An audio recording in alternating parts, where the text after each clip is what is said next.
Hey, welcome to Page Break. I'm your host, Brian McClellan, coming to you on a frigid winter day in the mountains of Utah. My guest this week is actor, writer, and comedian Maggie Mae Fish.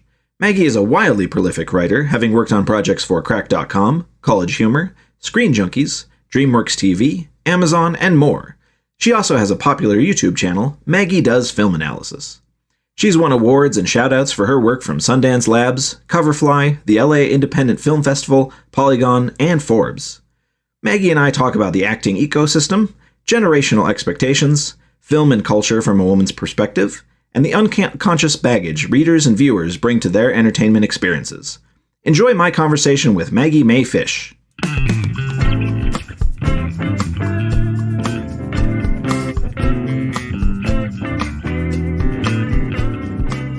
I wanted to ask you a question because we were emailing back and forth, and we ended up having to reschedule our first one because you had an audition. And I was genuinely curious whether it's considered rude to ask about or to talk about auditions. Oh, that's a good question. I don't think it's rude at all. I think probably the thing it most is like banal because it's like for most often auditions, like you'll do them and never hear anything, and that's like the majority of the audition process. So yeah, it's more like, yeah, I did it, and there will be another one next week, and the exciting thing is like when you book something, that's like, oh, blah, blah. But until then, yeah, it's pretty like, yeah, I guess like banal, rote.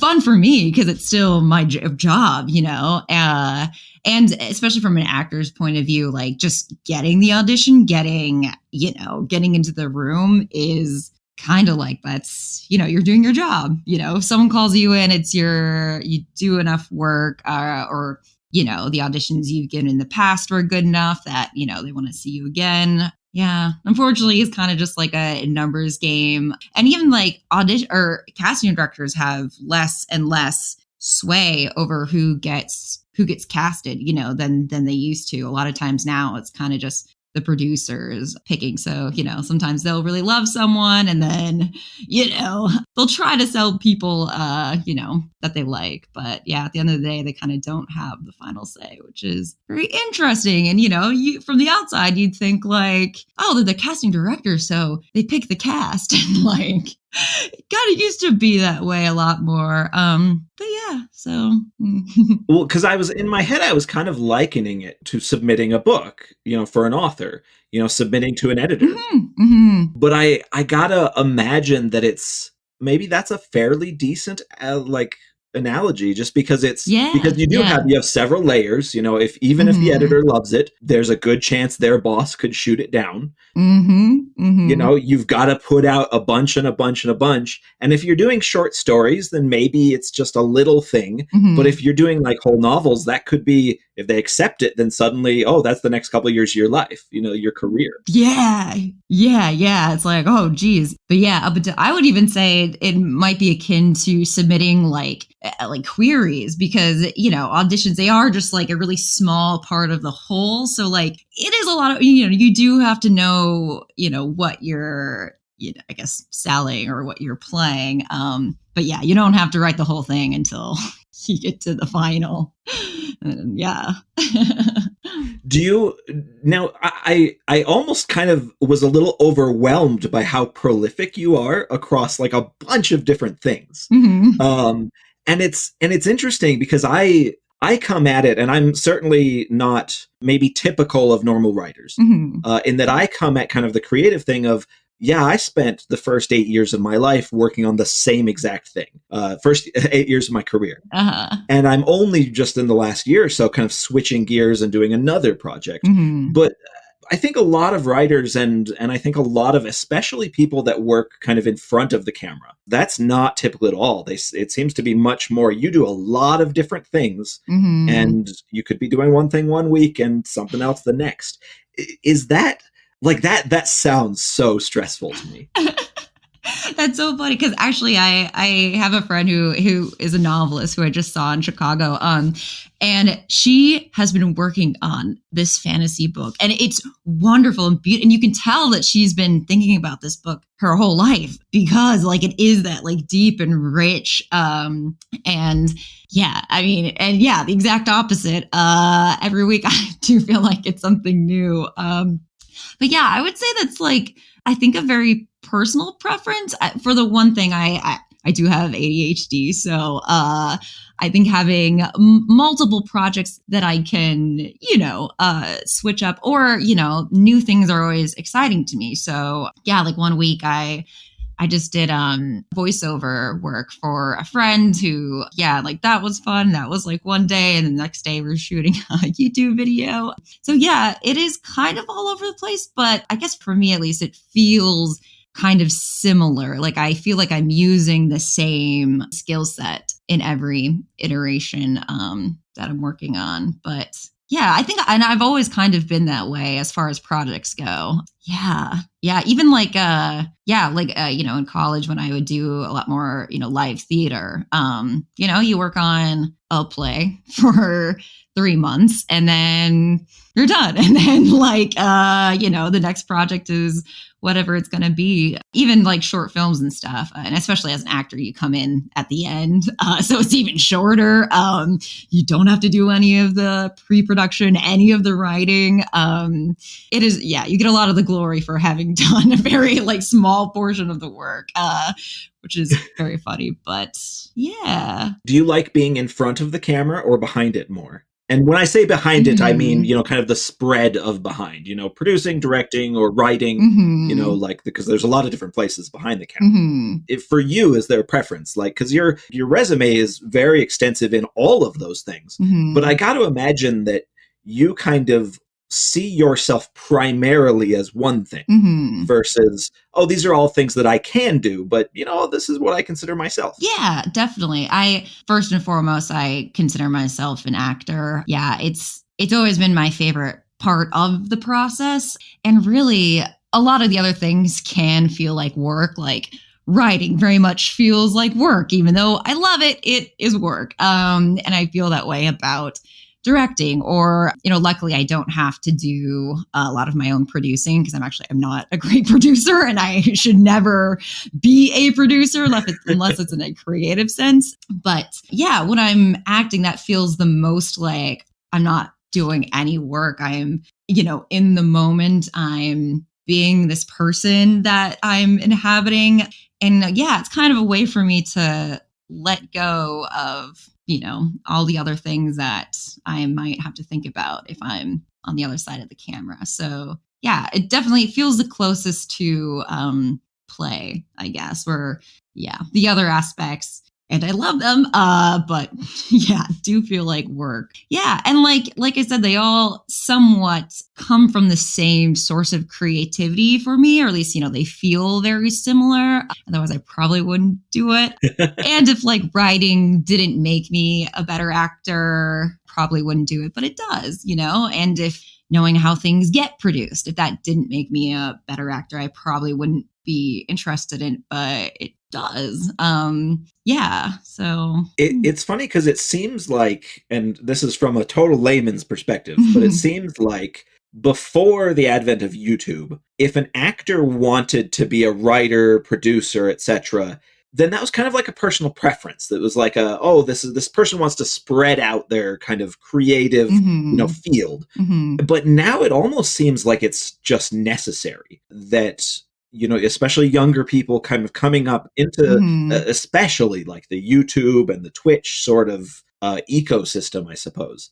Like you have to be able to do everything. And that seems like a very big shift in the way that, I guess, visual media is made. And is that something that you kind of thought about at all as you kind of entered your career? Yeah, actually, this is funny. I recently was talking with a casting director who said almost the exact same thing. It was like, however many years ago, actors like could just be actors. And there's a lot of pros and cons to that. The pros being that, yeah, you can just like focus on this one area. Yeah. But now, when people say like, you have to make your own content, this casting director is like, that's not fair. Like you guys like shouldn't have to, even though that's like now becoming an expectation. So like in a lot of ways, it is like unfair to expect all these things from actors because, some actors are just actors and will never be writers. And yet, you have all these people being like, well, just make your own thing, just do it. It's like easy, right? And it's like, no. And also this actor might not be great at writing, that might not be their skill set. But yeah, as like time went on and especially, the way that things look now, and especially, I mean, for me, a lot of it is like an economic issue. I started doing YouTube because I needed a job, cracked, went under. And the other 3 jobs I had were horrible. And like in some ways, extremely emotionally abusive. So I, not wanting to deal with that, I was like, great, well, here's the other thing I can do. It touches upon the things that are my long-term career goals. So yeah, that's also a huge part of it is like a lot of actors can not make enough money to live off acting. And that has always been the case. That has why acting has been a very like affluent person's dream to be. You'll hear actors about, their parents are supporting them by like paying their entire, rent fee in LA for 3 years, because we support them. And it's like, that's wonderful. If that is something that is in your life, good for you. But that is like such a pipeline dream that I like cannot even conceive of that type of, leg up, I guess. So that is the other part of it. Yeah. A lot of actors nowadays, and especially because, we want people from different economic backgrounds to be actors. We don't want all of our actors to be these, like out of touch people that can't relate to human beings. So yeah, as that's the case, then actors have to branch out and do writing, take on writing gigs, do YouTube, do Twitch. Yeah, there's a lot of factors that go into it. But that's why I try to stay positive. And like I said, for the most part, the things that I now do to pay rent and groceries do in the long term help me with with performing and acting and character work. So luckily it now helps instead of, juggling 3 part-time jobs that make me want to quit everything.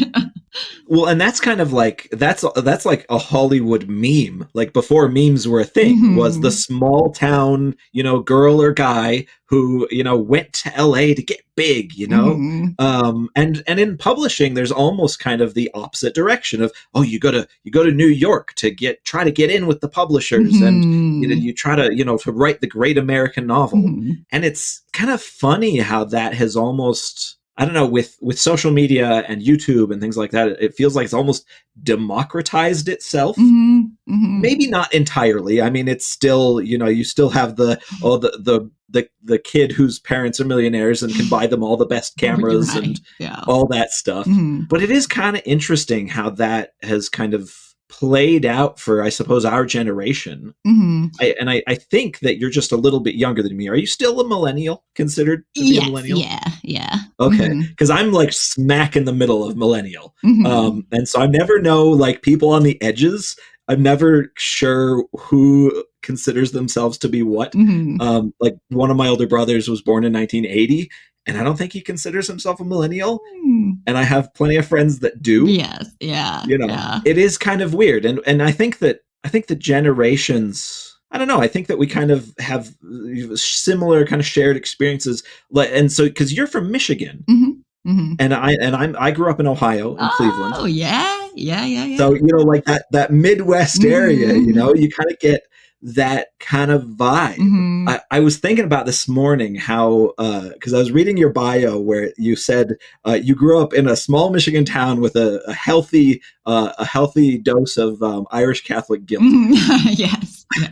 Which I didn't grow up with the Irish Catholic, but the guilt definitely there. And I was thinking about the way that kind of our generation seems to have kind of looked at all of that, the baggage that our parents kind of carried, that sort of baggage where you feel a responsibility to do what's expected of you at all times. And I was thinking about, man, I feel like our generation just kind of collectively said, that kind of sucks. Let's not do that anymore. Yeah. Yeah. Well, I actually was talking with a friend about this recently that seems to be, well, especially with, we were the generation that grew up with the internet. So the reflexivity is something very unique to, our growing brains were, confronted with it like, oh, here's how other people see you. And you're going to know about it all of the time. And yeah. And it's same with everything. Like, here's what people think about, your parents, about the Midwest, about this, about that, about this. It's a lot to internalize on top of what your parents and society expects of you. And yeah, it frankly is too much to think about. Yeah. And it is too much to deal with in a big way. And especially as one who is on the internet all the time, I get to see what people think about me all of the time. Yeah. And, at some point you just have to be like, wow, I cannot take any more of other people's opinions of me or other people's expectations. I feel like that's a pretty common, you know what? No, thanks. Well, and the expectations thing is definitely that definitely gets magnified for any creative field, I think, because once you've created your first persona or your first writing gig or whatever, the people that latched onto you from there, they are going to expect you to keep doing that. And do you find that you struggle with kind of switching jobs because you're worried about maybe your kind of your actor brand or your writer brand or kind of what you do and what is expected of you as a creative rather than as an individual? Actually, no. But I don't think that is good or bad. I just simply have never. And again, that is probably because speaking earlier, I like when things are different. And often when I finish something, the next thing I want to feel very different. And even if you look at my YouTube videos, now we kind of have gotten into a pattern of we'll do a very serious one and then a very silly one. And then, kind of go back and forth in that way. So yeah, it's never been a conscious thing for me to be like, oh, people like this, so I should keep doing that. Yeah. And I think because I just never want to feel beholden to other people. And often I sometimes feel like, I might guess the wrong thing that they're responding to. So, we did 3 YouTube videos on, weird evangelical movies. And they were very successful in that, they got a lot of clicks, a lot of traffic, but I didn't want to become, I was already getting sick of it by the 3rd one. And I was like, I can't make my YouTube channel this. It would just drive me insane. So, that was did I miss out on potential, subscribers and viewers? Absolutely, and every time, I switch it up, I'm sure I do. But then the other side of that is but then the people who do subscribe and do watch every video, they're not watching just to see me, be snarky about weird evangelical movies. They're watching because they like me or they just analysis in general or film analysis in general. So I do feel that not making decisions based off that in the long term has probably helped me. And in the short term, definitely hurt me. But, I'm also not a great long-term thinker. I again, with the projects being new all the time, having a long-term goal or plan besides, the standard, getting booked on something, writing on something would be great.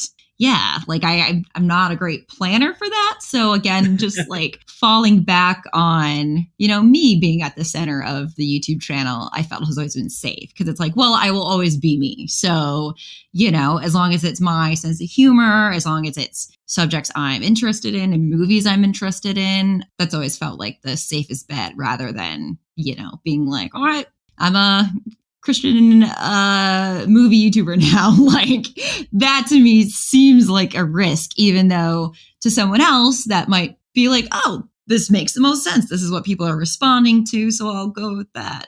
No. Yeah, and I've talked to a few YouTubers, and it's interesting how everybody kind of comes at it a little bit different, because some people that they do exactly that. They keep an eye on the metrics, and whatever the metrics tell them, that's what they keep doing. And other people they're just not interested in dealing with whatever kind of whatever those metrics are telling them at the time.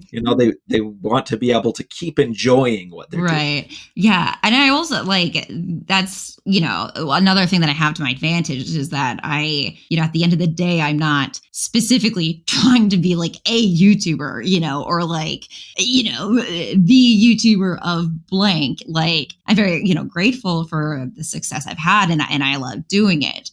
But since it's not my main goal, taking those risks with like views and subscribers, I feel like I'm a lot freer to do that.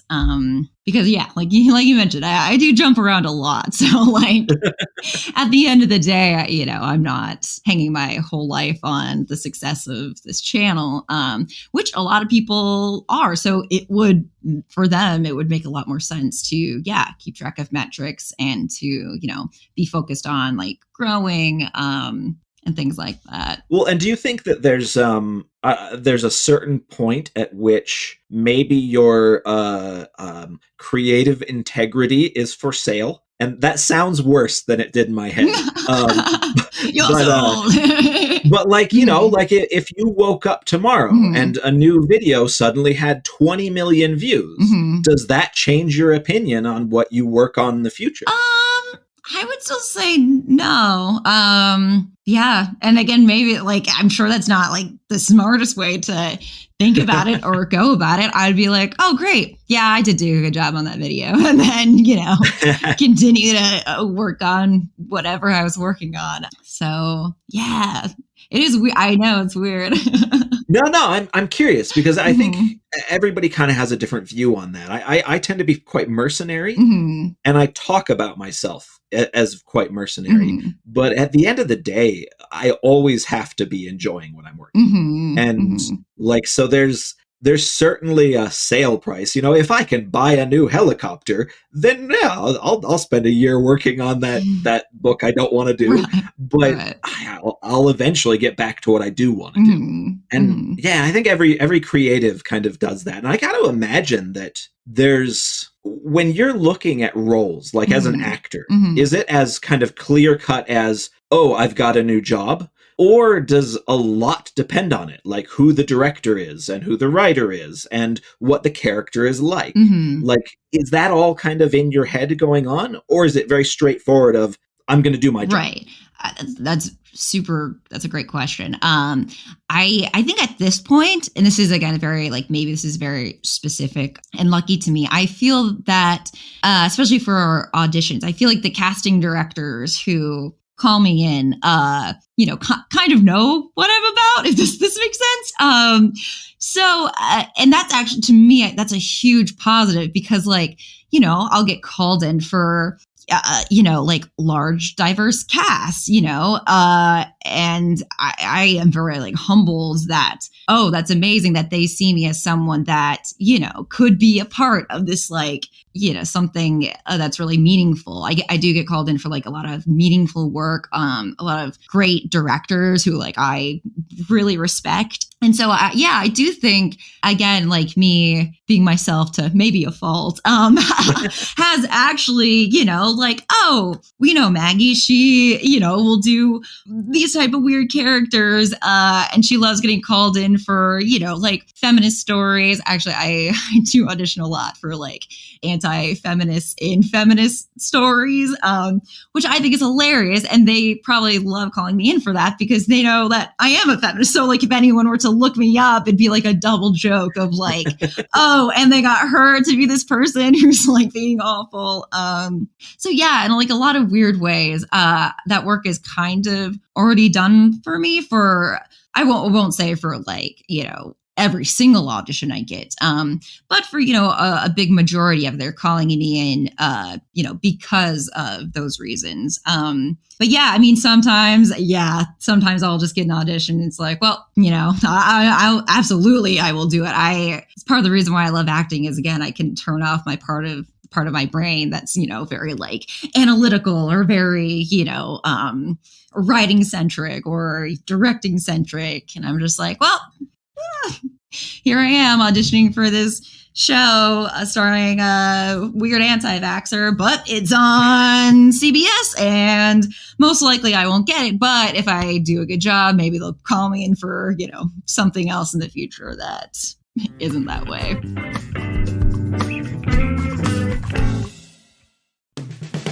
Hey, Page Break listeners. Brian here, rudely interrupting myself for a bit of a plug. Making a podcast isn't free, and I'm hoping that you enjoy it enough to pitch in a pittance. To do so, head on over to patreon.com/pagebreak, where you can toss as little as $3 a month into the tip jar, $5 a month to get the podcast ad-free and early, and $10 a month to hear your name in the credits and feel a smug sense of superiority. You can also buy my books from your favorite retailer, or direct from my website. Thanks to everyone who contributes. Now back to me.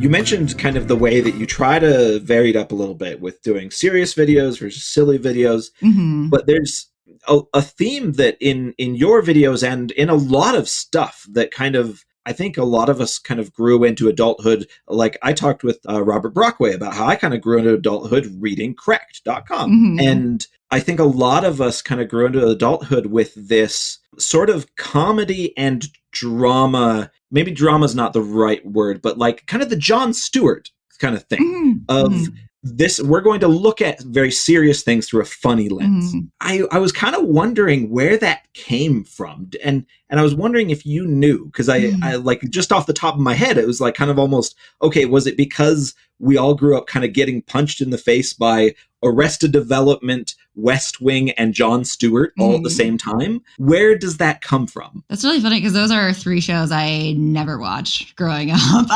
Really? That's crazy to me. Yeah, I didn't watch Arrested Development until I was in college. Same with Jon Stewart. I grew up on like Seinfeld and like SpongeBob, which is, I think, probably like the opposite of that. I don't know where it comes for me, at least, film in particular. It did come from a lot of the comedy I did, before in my more formative years, was definitely silly. But I, always had the actor inclination of, well, but I want the characters to feel, real, or at least ground them, even if they're very silly. I want them to feel true to me. Otherwise, I'm not going to have that much fun. And I think, at least for me, that's kind of where it stems from, where it's like, I still want my comedy to feel true because, I like to play comedic characters that are still true. So I think it's a little bit of that. And then again, like I said, specifically with film, going to film school. And the thing is like our film, I was actually a theater major, but I had a film minor. I spent most of my time with the film studies kids. And, it was like 50% men, 50% women.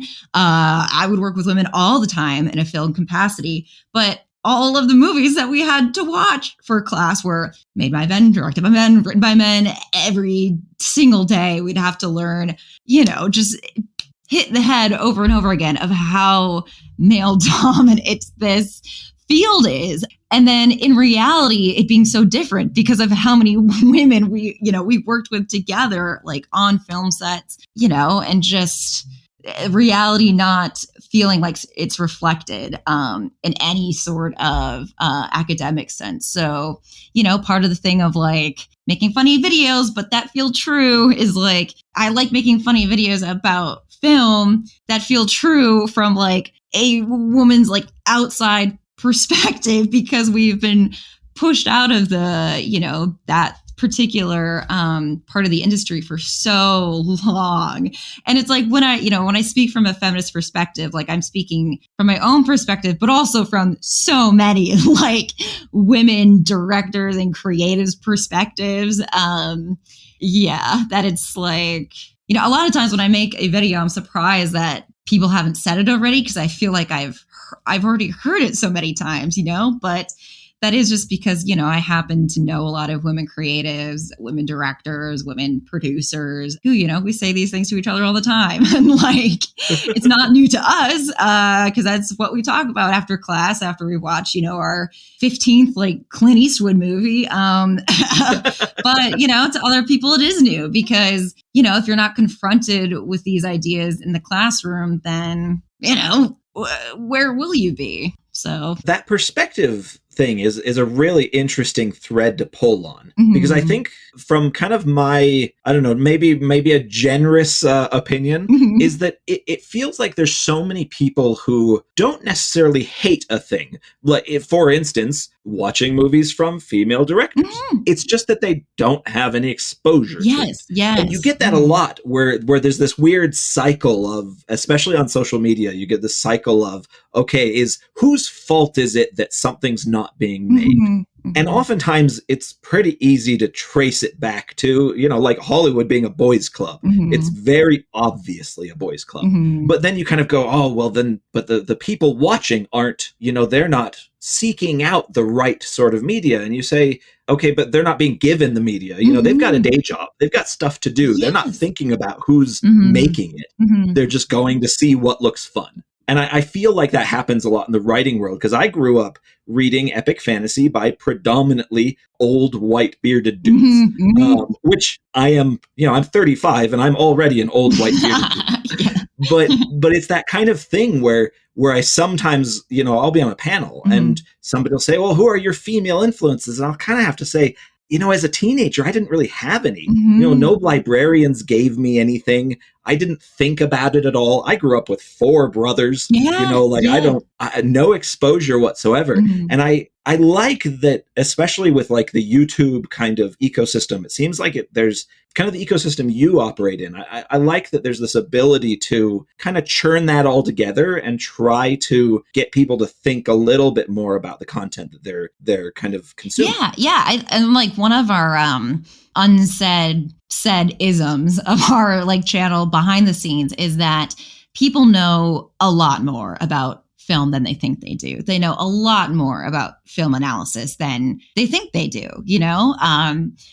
You're watching movies from the time you're a baby, you're watching like Little Mermaid. Like there are things that just like get ingrained in you. And yeah, it is exactly. It's that like exposure. It's that, like explaining things from a different perspective. And yeah, like utilizing what people inherently already know about films to be like, listen, you do have the tools to like analyze, and you have the tools to, seek out other films that you might like if you like this.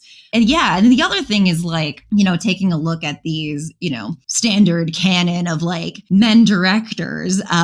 I also hope that it's encouraging for young filmmakers who are often, presented with this canon of film that is perfect and can never be touched or criticized. And then they're just like, well, I guess I'll never be a director because like those movies are perfect and I don't know if I can make a perfect movie, when in reality they're not perfect. Like you can absolutely analyze them from just a slight like feminist perspective and the movie can like fall apart. And like so kind of opening up this idea that like these directors are human beings. Auteur theory, like no, directors do not make a movie by themselves. That's never been done. And just kind of like demystifying a lot of the, and again, just a thing that you would just take for granted of like, oh, Kubrick is a perfect filmmaker. Oh, I guess I'll never be a filmmaker because he was perfect. And it's like, no. And yes, you can be, And I think that's helpful for anyone, anyone wanting to make films. I think it is important to be like, listen, at the end of the day, people are right. They are just movies, and it is okay to like break them down, and look at what can be improved, That's the other thing of like, Hollywood being a boys' club is that so much of it is mystified on purpose. Like, the auteur theory is a mystification of what a director does. Like, it's just this like, oh, they try to make it sound so mysterious. He just goes into a hole and comes out with, a perfect Criterion film, which is just like not at all the case. So yeah, any demystifying that we can do, I think is, you don't want a young person to be, discouraged, especially I think film school can do it like a number on creatives who, want to make something really important. And then, there are good and bad. And again, I was a theater major. I wasn't even a film major. I just took the theory classes. But yeah, just having a lot of friends that were also in the program. It can suck, again, to just be told over and over again, like, all these movies are perfect. They're all made by men. Period. Bye. Here's a diploma. Woo. Well, and it's weird because so many of the filmmakers and you get this with some writers and with actors, so many of these ones that are kind of considered part of the perfect canon, they're assholes. And that blows my mind, finding out how many of these people, like, it's one of those things that's like, so Eric Clapton, for instance, one of those people that I never thought about at all beyond the fact that he made music that I enjoyed and that my dad enjoyed. And apparently, and it's like one of those things that over the last year or so, he's been in the public eye a lot. And it's like looking at that and going, nobody told me he was nuts. Like, this was never mentioned when I bought a new album when I was 16. Stuff like that. It's weird how it can fly under the radar because, people just say, oh, well, they're great. One of the best guitarists in the world in history. You don't think about it anymore. Yeah. I mean, I like to, especially like, young boys who are in my comment section of like, defending a particular person or whatever. I want to say, I guess from like to open their minds a little bit about like a feminist point of view, but I was like, there are a lot of different genders on this planet. And for the amount of time that you are defending this one person who we know did awful, terrible things, you are purposefully forgetting and or excluding 10 other creatives who have hurt no one, who are just as good talently, if not more so. And you are preventing yourself from seeking out those influences, from, uplifting those voices. And then, usually they get mad or they don't respond. But it is true. It's like, and especially, before social media, so much of that was just like, I mean, how without it coming up on Twitter, how would you know? So there was a lot of that, but now pretty much you could Google anyone you look up to and probably find at least something, or like, oh man, I hope they apologized for that.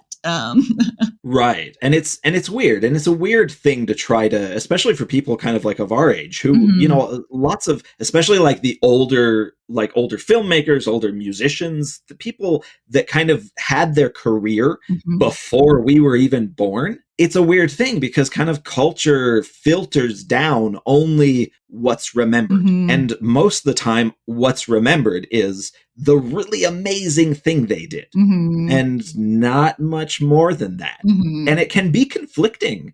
And it's hard because a lot of times I feel like nobody kind of tells us that we're allowed to say this person is amazing as an artist and they're just a horrible person. And I can take both of those things and I can appreciate what they did right and I can condemn what they did wrong. And I can move on and I can like other things, you know? And I can still like the one thing they did. You know, they're dead. They're not getting royalties.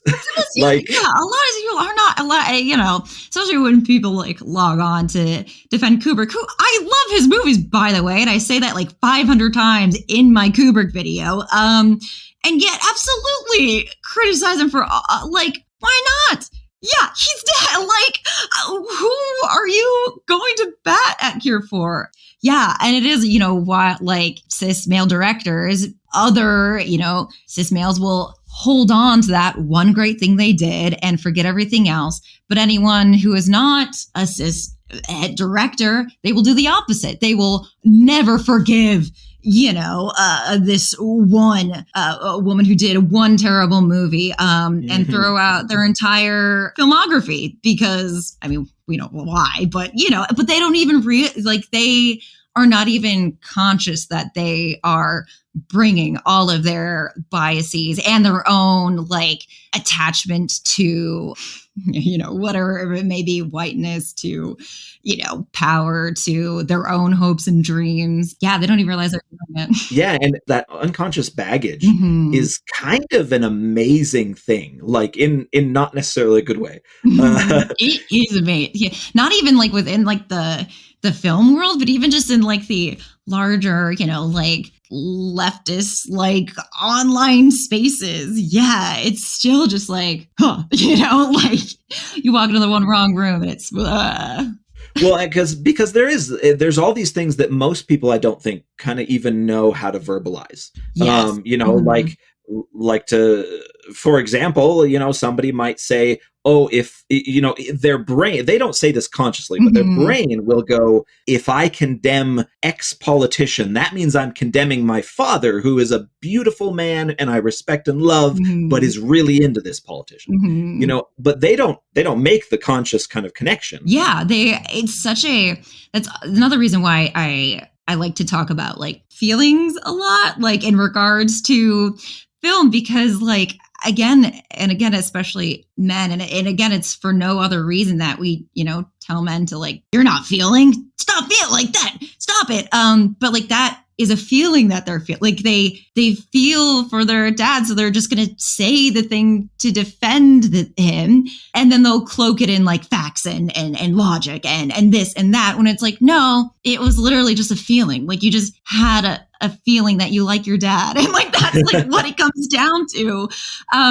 But then, yeah, not even being able to, you know, realize that for themselves, because I mean, for again, like the myriad of reasons, but it's like, yeah, like you were kind of just following a feeling and an impulse, and society has told you that you're not allowed to feel anything. And also you don't want to feel, and you don't want to admit that that was just a feeling and not, you know, yeah, I mean, my partner has a friend whose dad is an ex-cop, was a cop for like years and years and years. His brothers, you know, his whole family is full of cops. And yeah, my partner will have conversations with him about, you know, defunding the police, ACAB, and he's just like, oh, so you don't want my dad to have a job? And it's like, no,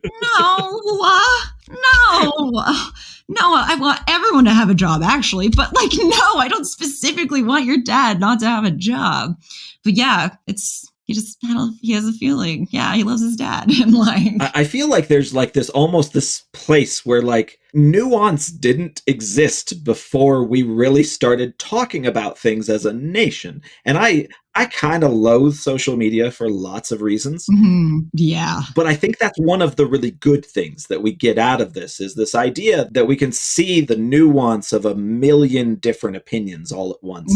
It's overwhelming and it's probably terrible for us. Yes.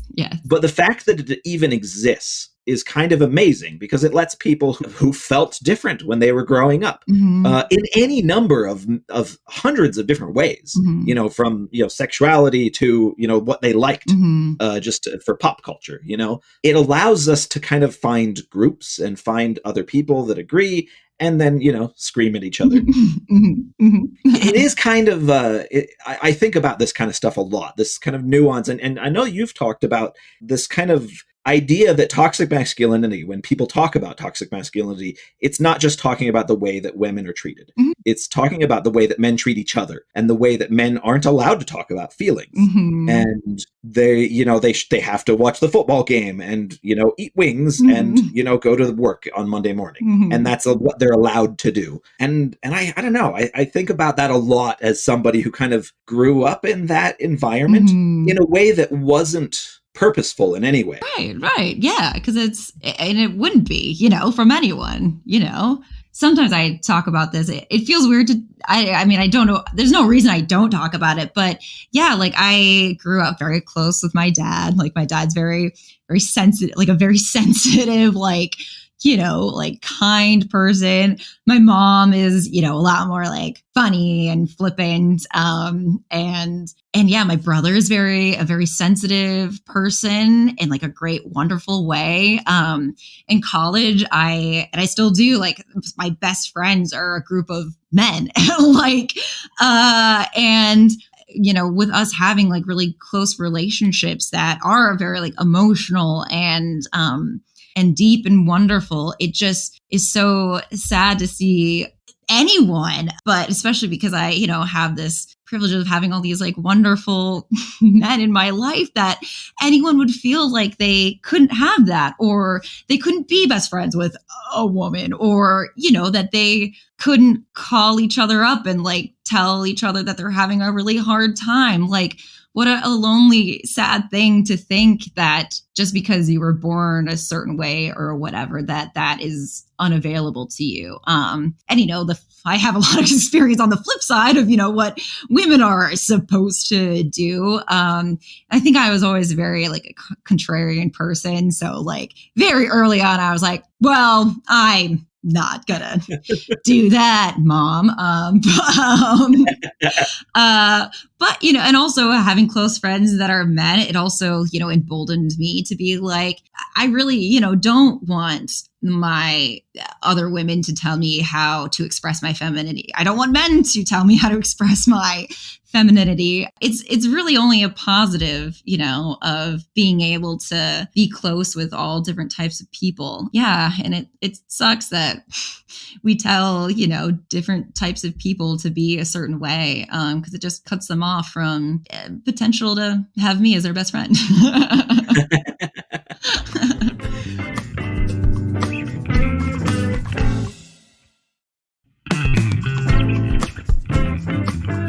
Now you tweeted about the Beatles documentary. Did you finish it? I did. Yeah. Mm-hmm. My wife and I finished it over the weekend, and I was kind of curious what you got out of it, because it kind of ties a bit into what we're talking about.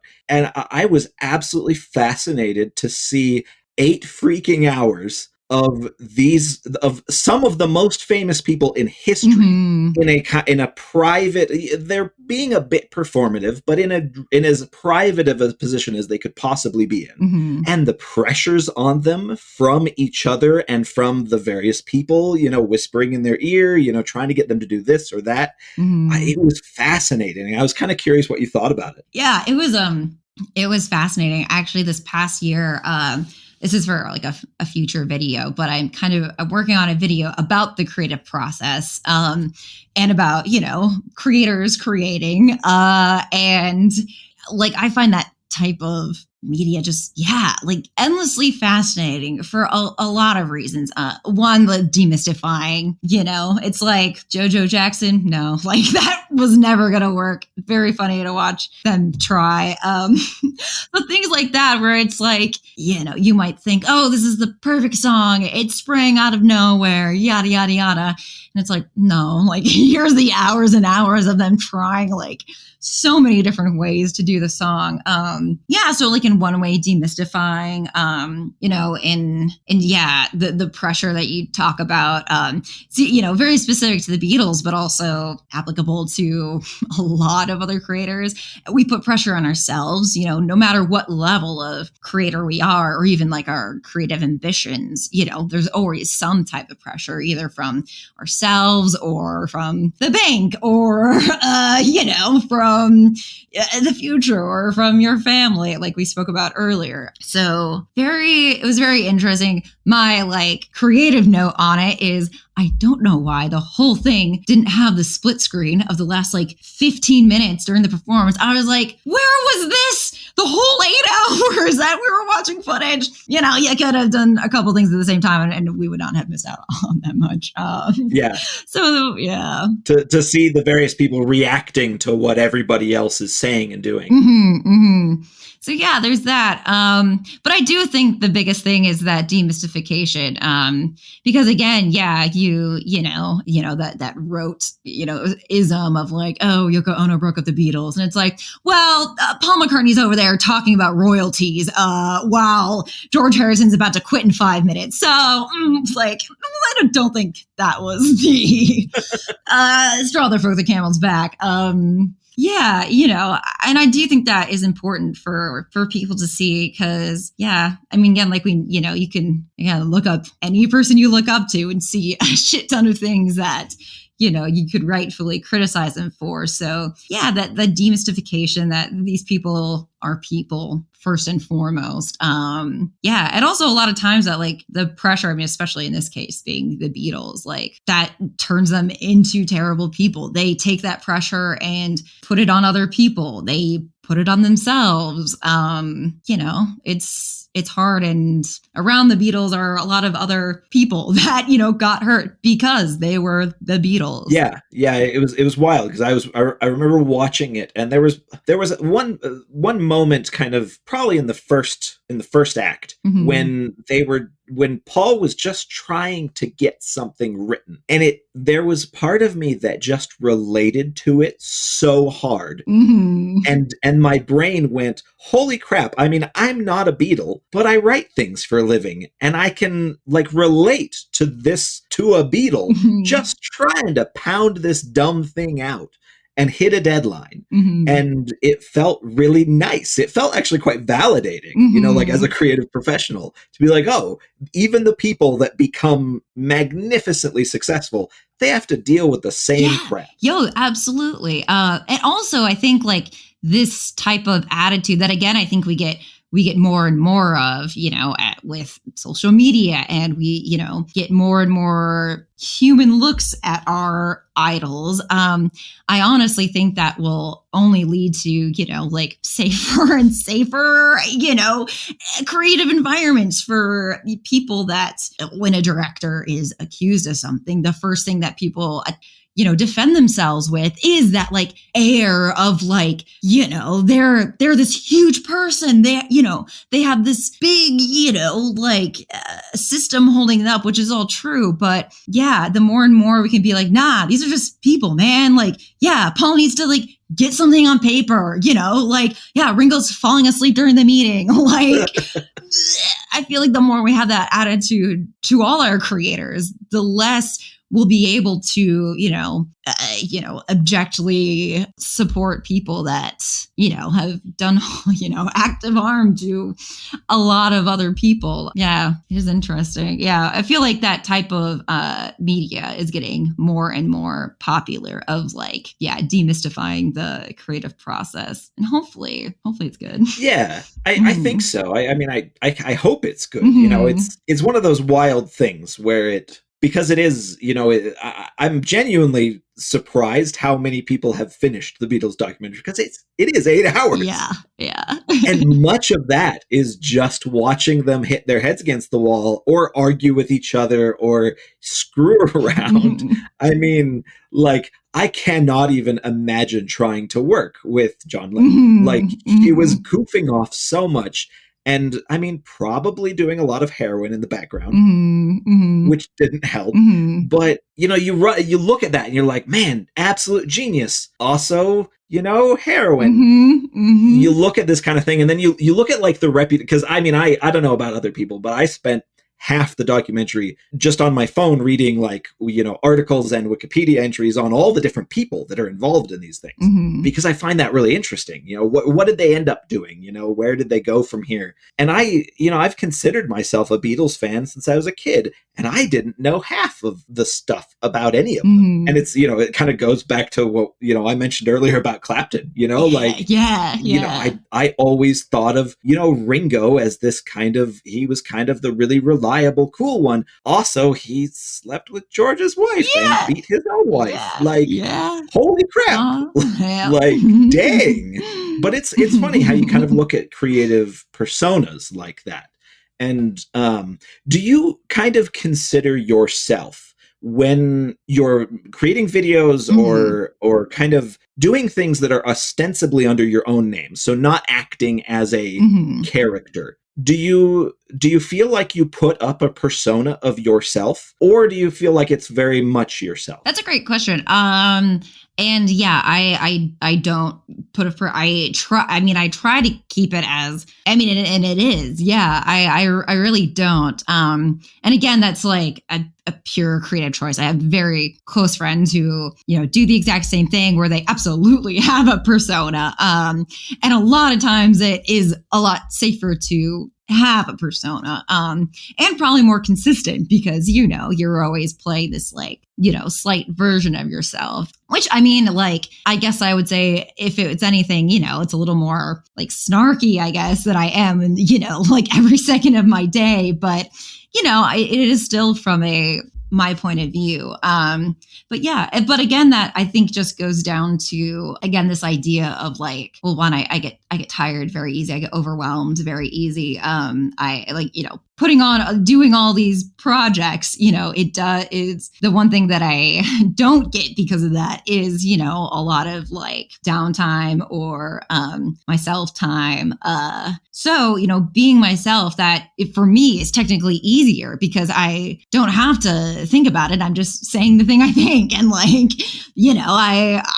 think that for me is a lot easier to handle on an everyday basis. And again, I think that's probably why I like acting. It's because, if I'm going to be someone else, I would like to be paid for it. Because, to me, that is work. To me, it is work to be someone, or, to play a persona. So yeah, being myself, again, not for any reason other than it's easier. And, yeah, there are definitely downsides. There are things that I can never talk, or would never talk about, that, because if it is actually me, then I, do have to be a lot more scrupulous of what I tell a bunch of people. And so there are things like that where it's well, if I'm going to be myself, then, and not to say that I only say positive things at all, but yeah, then it's I do have to be a little more selective, where it's I had a persona, then, I could just say whatever, and it's just the persona, it's not me. But yeah, that cognitive dissonance to me is work. Like I said, and I would want to be paid for that. Do you think you find yourself, this is going to be a weird question, but do you think you find yourself becoming more of yourself? And I'll use this example for me. A few years ago, we got a new house, and I got a smoker, and I put it on the back porch, and I started smoking meats, and I thought it was fun. It was something I kind of always wanted to try, and so I started doing that. And I would take pictures, and I posted on my Instagram and Twitter, and in a very small way, I became a caricature of myself, because people would come to signings and ask, "What are you making this weekend?" Oh my God, yeah. And it would be and in my head, it's well, I'm not making anything. We're going to go out to dinner. I don't have to cook all the time. Yeah. I enjoy cooking, but it's not a massive part of my private life. But because other people see it as, 20% of my social media, they assume it's 20% of my life. Right. And there's this weird way of how other people start reacting to, I suppose, the inadvertent character that I am playing on social media. And I'm curious if you run into that. Yes and no. Yes, in like the jokes that people will say to me, or like, one thing that I do keep pretty consistent is the like save Martha gag, at the end of my videos. Because again, like sometimes I'm like, oh, like it is actually sweet that like people love saying it and, love commenting that under my videos just from, YouTube video I did at this point, a year ago, probably. So in some ways, small ways like that, for sure. I do feel myself becoming more myself just from, like working on videos that analyze media. Because in the process, I also have to think about myself, like, why am I having this? Why am I reacting emotionally this way? Why am I drawn to this story in particular? And what does that say about, the stuff that I'm working on now? It's a very much a like creative feedback loop of, when I work on something, it is always self-reflective in some way. So in that regard, definitely. Yeah. I mean, there are definitely some things that people will bring up or say that I have completely like forgotten about. And that's the other thing is because I do work on so many things, it is literally hard for me to remember like all of the jokes or isms that I've made. There was someone who was like quoting something I said from one of the like obsessive pop culture discussions, like from Cracked. And I was like, I mean, I remember being there, man. I remember having fun. And it is like, like sweet and flattering, but honestly, I don't feel like I could capitalize on things like that because I have literally forgotten. Yeah. So does it stress you out thinking about the sheer volume of content that you have done in the past, the amount you've talked to a camera or written articles or anything like that as yourself? Because I don't think I don't really think of it like when I write my books, it's all fiction, it's a different thing, like, because I'm creating these worlds and these stories and these characters, and I don't kind of really try to like, I guess I don't have my morality bear on the page. And it feels like it, with so much content where you are talking as yourself in a lot of times very earnestly to an audience, and it's all recorded. And like, I feel like I would have so much stress about, okay, am I going to contradict something I said 6 years ago? Like, is that ever floating around in your head, or are you able to keep that noise out? I think, well, this is, yeah. When I was like a little kid, I think my dad always used to say to me is, in Aladdin, when the genie turns into a bee and he's like, be yourself. For some, like, my dad used to do that, like literally say that to me in that voice. He would do the bee voice. Thought it was very funny. But in a way, I feel like I very much internalized that. Because when I was young, and like, especially in like high school, I mean, for so many reasons, like when you're dating, that's so confusing. And again, being an actor, I was like, well, I could pretend to be anyone. I could pretend to be like the popular girl, then maybe I would get a boyfriend. I could act like my cousin who's a lot cooler than me. That could make me cooler. Like, I could do it. And there was a time in middle school where I was just like, you know what if I just like lied all the time? Like, people don't seem to be able to tell when I'm lying. So what if I just did that all the time? But yeah, I think at the end of the day, like, I would much rather be myself and have someone disagree with it, or, or have the possibility of me contradicting myself like years later, or, any of those possibilities, rather than not be myself, or, be a modified version of myself, but that wasn't exactly true or accurate. And not that we can always portray ourselves in the most like true or accurate way, but as long as you are, at least if, again, just speaking for me, like, as long as I am trying to, I feel like there's no room for regret, because I was just myself. And, if I had early on, like, adopted a persona, I would always be like, what if that was the wrong one? there's limitless possibilities of who I could have picked to be. So what if that was the specific one that like, this and this person wouldn't respond well with, where it's like, instead of dealing with any of that, I will simply just be myself. And if someone doesn't love it, then I know it is because, me specifically, which that I can, I don't need to be liked by everybody. But I think I would always be like second guessing a choice like that. So. Well, and I think there's something to be said with, we were talking earlier about kind of like maybe kind of creative brand and consistency versus changing it up constantly. And the fact is that people in general change all the time. Yeah. They change what their favorite foods are. They change what, they like politically, people are so mutable that I think that you're very much onto something with being yourself makes it easy to look back on all the content you've produced and say, yeah, maybe I disagree with myself now. Maybe I just forgot that thing that I said a long time ago and my opinions have now changed. I think that's actually probably a very good and straightforward way to address it. Yeah. And also like I'm a person, I've said this before to one of my friends. I was like, I'm a person that like, I'll see 2 tweets in my timeline that seemingly contradict each other, but I'm like, those are both like super valid points. And I will have no qualms about like liking both of them. Like, this idea that there's only like one right opinion, or that even, I guess this is specific to Twitter, but that like even a tweet could like encapsulate like every single angle.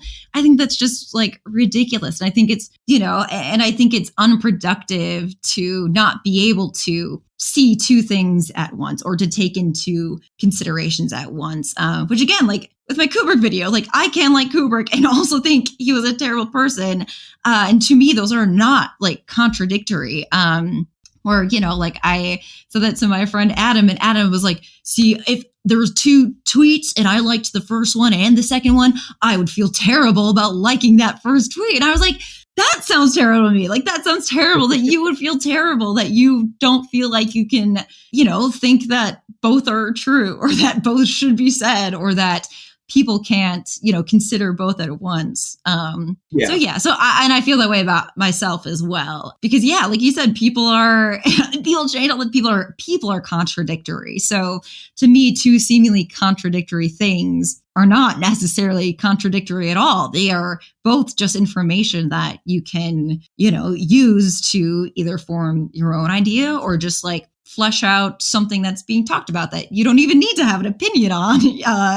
You can just appreciate other people's thoughts about it. Yeah, and it's a way to appreciate how complicated people are, right? Yeah, like every single one of us has a friend that you've known for 20 years that annoys the crap out of you, but you also love them deeply. And you would never, you would never cut them off. You would never abandon them. But man, you can't spend more than 2 hours in a room with them.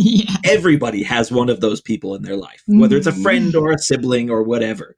And I feel like that's kind of the way that people can view anything, from people to ideas to events. They can view anything in that lens of, feel 2 different ways at once. Yeah. And also, and again, like talking about like the follies of social media, but we did this without social media. It's like we love to simplify things, and we love to simplify people. We love to boil people down to the one thing they said, or the one idea they have, or like the one label they use to describe themselves.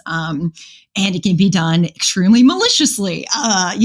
People can boil you down to a complete made up thing that you didn't say that they want you to have said. And so, but that's you, Yeah. And again, like being on social media, that happens to me all the time.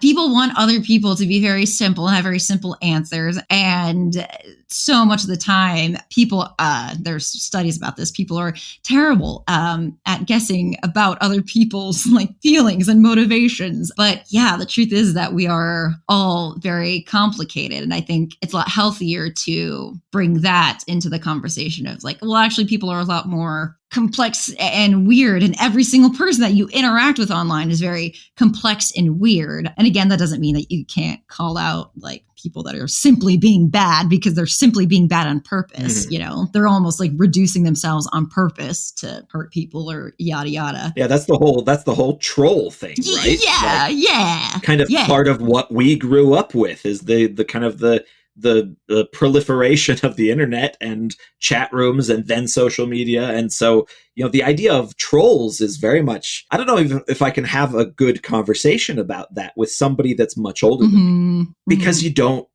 engage with that before social media, before, you know, you started doing chat rooms and things. But, you know, we grew up with it. That's just part of our, you know, online experience. So you're like, oh yeah, a troll. Yeah, we know what that is.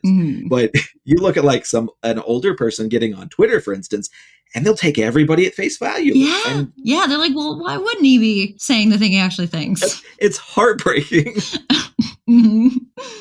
Oh man, I love these threads. I love pulling on them, but I don't want to keep you forever. So I like to wrap up each of these talks with asking my guest, what's the last thing you ate that blew your mind? Ooh, okay. This is a great question because I was just in Chicago with my friend who's writing their novel. And we ate at this restaurant called Avec. And it's really small. It's about the size of a shipping container. It's one tiny room.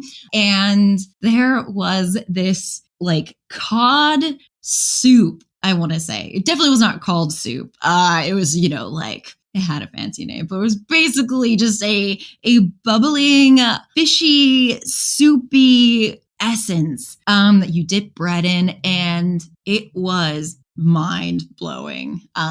I don't even like fish that much, which is funny because my last name. I'll eat it, but this felt, well, I mean, it tasted like it was just from another planet. It was so good. Ooh, that's great. That's great. When you said Chicago, I thought you were going to go the pizza direction. I mean, I grew up around Chicago, so to me, I don't really. I mean, there are good deep dish pizzas, but it's not my favorite way to consume pizza. So yeah, that's my controversial take. A controversial opinion. For a Midwesterner. Yeah, that's true. Yeah. Oh no, that's great though. Like a good warm soup. I mean, you have to have that in that part of the world, right? Yeah, it was a little cold out. I mean, the place was down the street from their apartment, so you know it was a short walk, but still, it was like, ooh, you get inside. Yeah, we got all this like warm food. Ugh. It's delicious. Yeah, like it's and the tearing a big chunk of bread off and scooping it up. Oh man, it's such a good visceral part of the eating experience. Yes. I just love it so much. Yeah.